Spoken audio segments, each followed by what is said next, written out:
Hey, what's up everyone, Danny here. As of this video going live, the embargo has officially been lifted for AMD's newly refreshed RX 6000 series of graphics cards. So that's the RX 6650 XT, the 6750 XT, and the 6950 XT. I was able to get my hands on a 6650 XT, which has a target price of $400. Now that's $20 more than the 6600 XT originally released for in August of last year, and that was $380. So this is roughly a 5% price increase. I plan to build for you all around this card, and this is what I came up with right here next to me. This comes in at a target price of $1,000. It definitely packs a punch when it comes to specs given the cost, so let's check out what makes up this build right after this. This video is sponsored by me and my official channel merch. The newest merch design features artwork of two giant mechas facing off against each other, ready to do battle, wielding iconic graphics cards as their weapons of choice. The garments used for my merch are all high quality and have been thoroughly tested to ensure longevity. The print quality is top notch as well, capturing high levels of detail while also being very durable. When you pick up some of this merch, not only are you stepping up your swag, but you'll also be directly supporting the channel, and I really do thank you for that. You can grab something from the merch shelf below or with the links in the description. Thanks for the support, and now back to the video. Starting off with the CPU, we're going with Intel's i5-12400, which I've been recommending a lot recently. These have been going for $160, which is a ridiculously good price. The other contenders in the running at this performance and price range would be AMD's Ryzen 5600 and 5600X, though both of those carry a noticeable premium over the 12400. To be fair though, the AMD processors do have cheaper compatible motherboards that you can pair them with, so it does somewhat even out, but right now I'm kind of on an Intel kick, and it's such a nice breath of fresh air after so many years of Ryzen dominance in the budget sector. For cooling, we're going to pass on the Intel stock cooler in favor of this ID Cooling SE214XT white RGB tower cooler. I mainly bought this for the white aesthetics, and for a ridiculously low price of $20 plus tax, we're getting a much better looking cooler that also gives thermal and acoustic improvements over the stock cooler. We're pairing the 12400 with the Gigabyte B660M DS3H. This is the cheapest B660 motherboard out right now, and is a great lower cost option for builds using lower end 12th gen chips like the 12400 and the 12100. If you're trying to cut costs, you could go with the H610 version for only $90, but I personally think it's worth paying a bit more for the added features like 4 total DIMM slots, USB Type-C, an additional M.2 slot, and VRM and M.2 SSD heat sinks. The graphics card we've got in this build is the super clean Power Color Hellhound RX 6650 XT Spectral White Edition. I've used other Hellhound cards before and overall really like the design and find this line of coolers to be high quality and performs well both thermally and acoustically. Taking a look at the 6650 XT compared to the previous 6600 XT, we can see that a lot of the specs remain the same. However, there are slight bumps up in areas such as the clock speeds, compute performance, and notably a 20 watt increase in power consumption.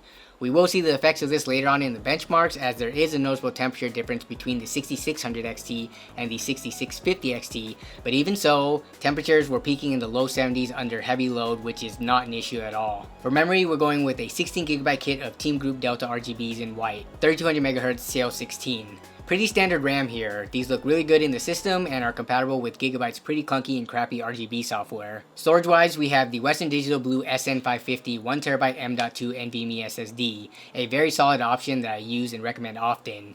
It doesn't have DRAM, but it does have a static SLC cache as well as HMB or host memory buffer, which leans on the system memory for improved performance. Powering the system is a Corsair CX650M. This is the only part that's technically not brand new in the build. I got this as a like new open box deal from Amazon Warehouse. I've used plenty of these with no issues, but I've had some viewers point out that it's ranked as a C tier in the PSU tier list, therefore it must be bad. But there's a lot of information beyond the tier list that people really should read up on and not just taking the tier list as gospel. Based on the tier list methodology, the only reason this unit is not a B tier is because it has a double forward topology on the primary side. Even though performance and protections wise it's great and overall offers really good value. So lesson of the day is don't blindly follow tier lists. They're great for quick reference and as a starting point, but do your due diligence beyond that. I'm using some cable extensions with this build from a brand I've never heard of before called Clovertail, but for $17 I can't really complain. They work well and they come with cable combs for a nice clean look. The case that's going to be housing all these components is the Apevia Prodigy Micro ATX Tower. This is my first time building in this case, and I have to say, while it does look pretty sleek in tying the entire build together, it's got some shortcomings that make me hesitant to use it again in the future. The fans are my biggest gripe with it, and we see this with a lot of budget cases, where we've got Molex connectors in place of 3 or 4 pin connectors. The RGB on it is also not true adjustable RGB that could be controlled with the motherboard headers either. It can only be controlled with a button on the front I/O and is limited to a number of colors and modes. The LEDs aren't diffused that well on them too, nor are the color transitions on the faux RGB effects very smooth. But when set to a single static color, it doesn't look too bad. At the end of the day, this case isn't terrible, it's just more like meh. I'm still pretty happy that I built with it though, so that I could experience it at least once. Now let's take a look at the parts list and price summary, where we're coming in just a hair over that $1,000 price point before tax. As with most of my build videos though, we gotta talk about ways you can save money if necessary. Right off the bat, the aftermarket cooler is not necessary. You can use the stock cooler just fine without losing any performance. The cable extensions are purely there for aesthetics, so those can be dropped as well if needed. There's also cheaper cases out there if you just need something to hold all your parts and have zero care for looks. And if you want to save a bigger chunk of money, you can go with an H610 motherboard and skimp on the SSD for a 500GB. Doing all this will bring the price down quite a bit, but still give you the same performance that you see later on in the benchmarks. Before we get to those though, let's check out the build sequence and glamour shots real quick.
The build's looking pretty good, right?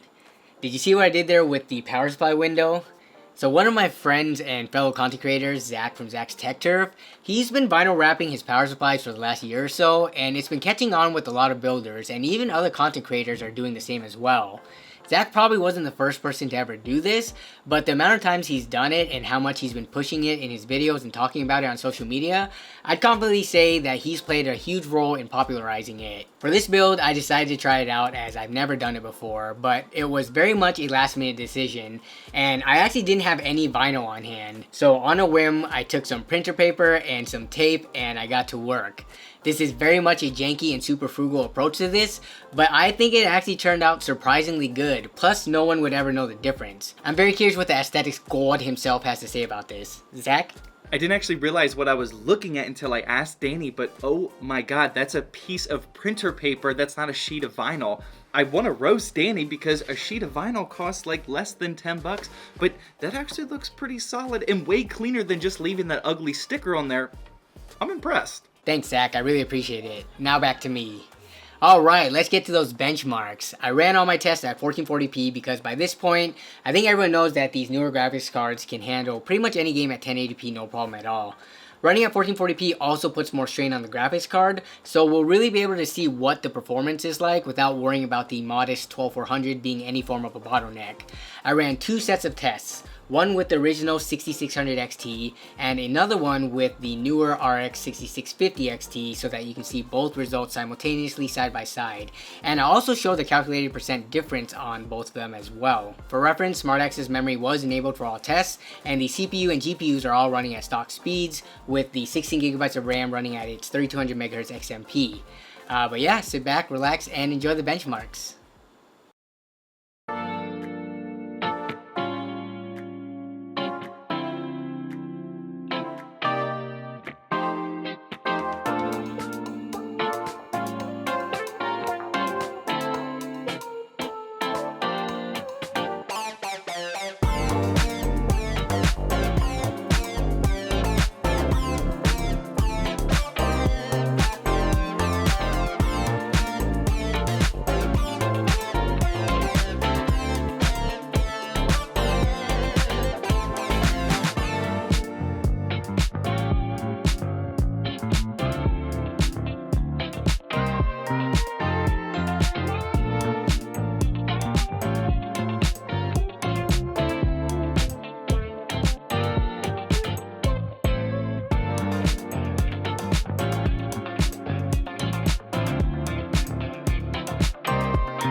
So there you have it, a $1,000 build that can pretty comfortably play games at 1440p medium to high settings. Regarding the performance difference of the 6650 XT versus the original 6600 XT, we were seeing performance gains in the neighborhood of 3 to 5% on most of the tests, which is pretty linear price to performance wise given the increase from the $380 to $400. That's also about 5%. Since this video will be day one coverage, I can't speak on if these cards will be in stock and available for that price or near it, but if I had to guess, we should be seeing these around $400 no problem. In previous weeks, we've been seeing the original 6600 XT readily available for around MSRP, so the release of these new line of cards should just further alleviate the shortage, which by this point honestly seems to be pretty much over, and this just gives people more options. Between the original card and the refresh version, I don't think you can really go wrong. Price and performance differences are pretty minor, and you shouldn't feel like you're really missing out on anything if you were an early adopter of the original 6600 XT. What I really want to see though is the Nvidia cards drop like how AMD cards have.